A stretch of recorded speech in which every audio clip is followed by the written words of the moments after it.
A primeira vez que eu li Santo Agostinho foi no Seminário Menor. Era uma biografia muito antiga, com uma linguagem muito pesada. Eu tinha 13 anos e eu li toda aquela biografia dele, devia ter umas 400 páginas. E foi aí que eu tive o primeiro contato literário com Santo Agostinho.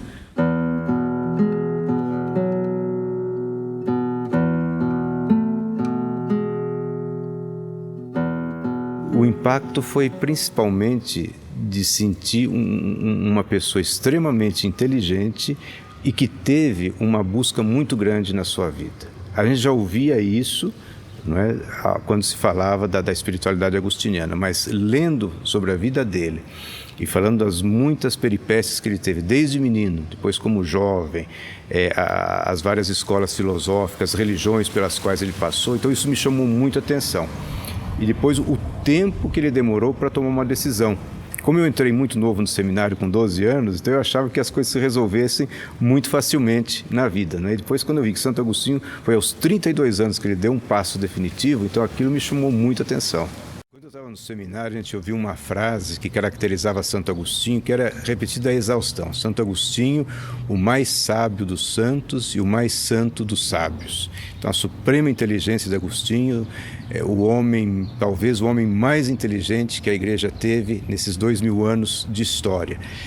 E há uma outra crítica que diz que os intelectuais, os eruditos, roubaram Santo Agostinho do povo e que é necessário devolver Agostinho ao povo, exatamente por causa desse outro lado dele, né, que é o lado de uma pessoa profundamente inquieta com as questões da vida.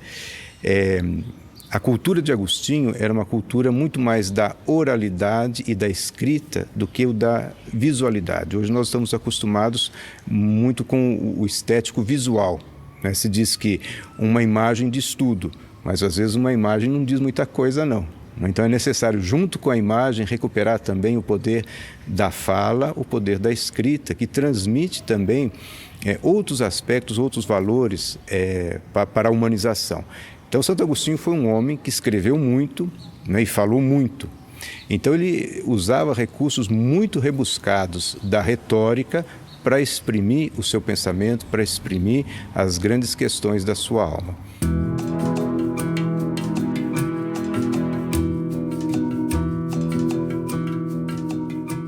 Todo parto é doloroso. Toda criação, ela tem um aspecto de angústia. Assim, Santo Agostinho também diz que se educa pela dor e pelo amor, ou seja, é necessário nós percebermos que a frustração, as decepções, as contrariedades, as vicissitudes fazem parte da vida e nós temos que nos defrontar com ela, mas depende da maneira como nós a vimos.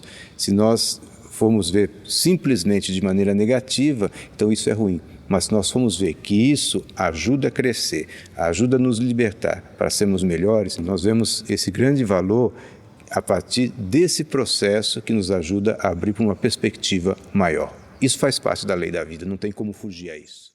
O livro das Confissões, ele foi considerado, historicamente, é considerado como a primeira autoanálise de um grande personagem na história da humanidade, como foi Santo Agostinho.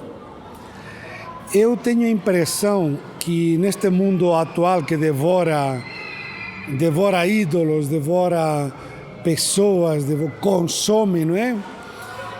A figura de Agostinho ela se agiganta, porque a mensagem que ele nos traz é uma mensagem extremamente atual. Tem gente que diz que as Confissões é o primeiro livro de psicoanálise, né?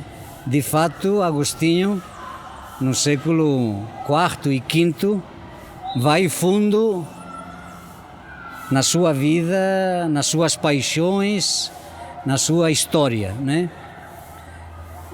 Eu fiquei impressionado agora relendo as Confissões para este trabalho de um poema musical, perceber como ele trata, né, das questões fundamentais do ser humano, né, que é o sentido da vida, o amor, a morte, as perdas afetivas, o processo de busca da verdade, não é? Que é o sentido da vida dele, a procura da verdade.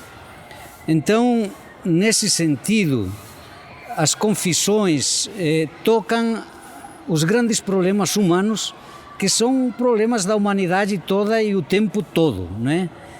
E ele consegue fazer esse processo de busca.